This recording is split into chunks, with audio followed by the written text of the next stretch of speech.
this land of plenty. Get anything you choose.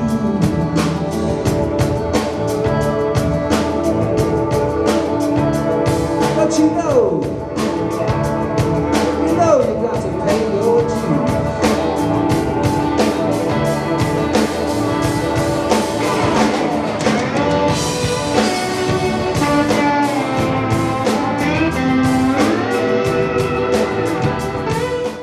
No, I just heard that you fell in love with the little town of Weißenburg, that you really liked it there.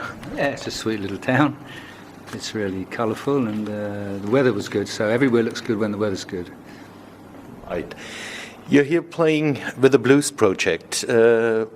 We talked about a year ago and you said you weren't quite sure if it's going to work, but it seems that everything is going really good. Absolutely. I mean, when we started, before we did the first album, we hadn't actually played together at all. We hadn't even been in the same room together until the day before we started recording. So we had a rehearsal, and of course, until you're all together playing, you really don't know what it's going to turn out like. So you didn't really know whether it's going to work or not. But it's worked really well. I'm really happy with it. To me, it sounds great, and I'm very comfortable with it. You're comfortable with it? You don't sing that much as you did, for example, with the White Flames. Can concentrate on the guitar more? Or? Yeah, well, I've got two great singers in the band, Matt Taylor and Rudy Webber. They've got great voices, and Rudy's a great front man, and so's Matt. So it allows me to step back a bit and concentrate on playing some blues. And I sing 4 songs, I think, on stage. But I play the blues guitar, which is actually what a lot of people really want to hear from me. So everybody seems to be happy with that.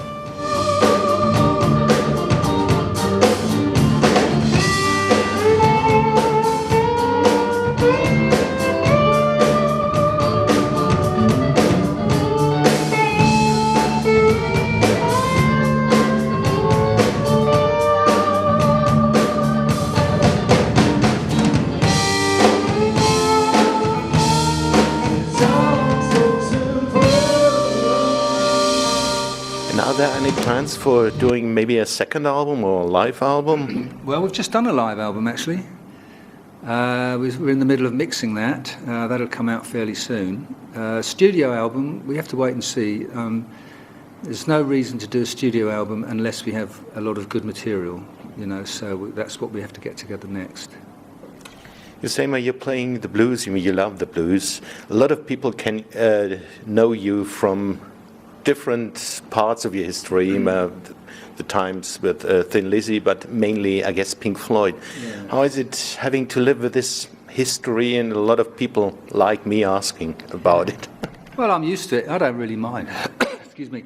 I don't really mind. It's part of my history, and I'm really pleased to have done all those things. So I don't mind people asking about it. It's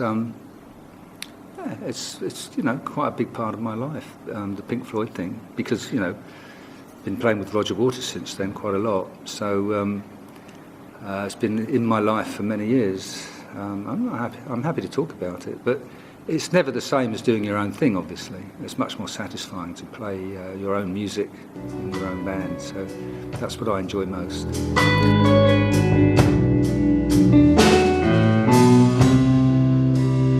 Now in our time of living, we have been given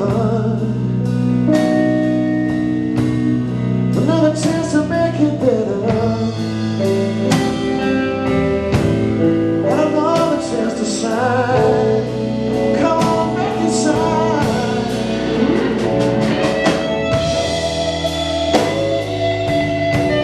There's one thing I'd like to know a little bit more about. We in Germany, where you've been playing on the Berlin Wall back then. How was that? Well, yeah, people ask me about that. Basically, I didn't really think much about it at the time because all I wanted to do was make sure I got my part right and that I wasn't the one who messed up, And, people say, wow, wasn't it great to be on top of that wall playing the solo, in front of all those people? Well, when I look back, it was okay. But at the time, just imagine you go up onto the top of the wall and you plug in your guitar because there's an amplifier up there, But you can't play until it's time to play. So until you hit the first note, you don't know if it's going to even work. So you're not thinking about, wow, this is great, look at all those people. You're thinking, I hope this works, I really do. You know, you haven't got time to look around, and you have to concentrate on your part that you have to play. It's only afterwards, when I look back, I can see that it was a big thing. But at the time, I just did my job, you know. Man on the corner, so down his hand, pretend not to notice, look away again. It's all so simple, don't really have to do. We got to share understanding.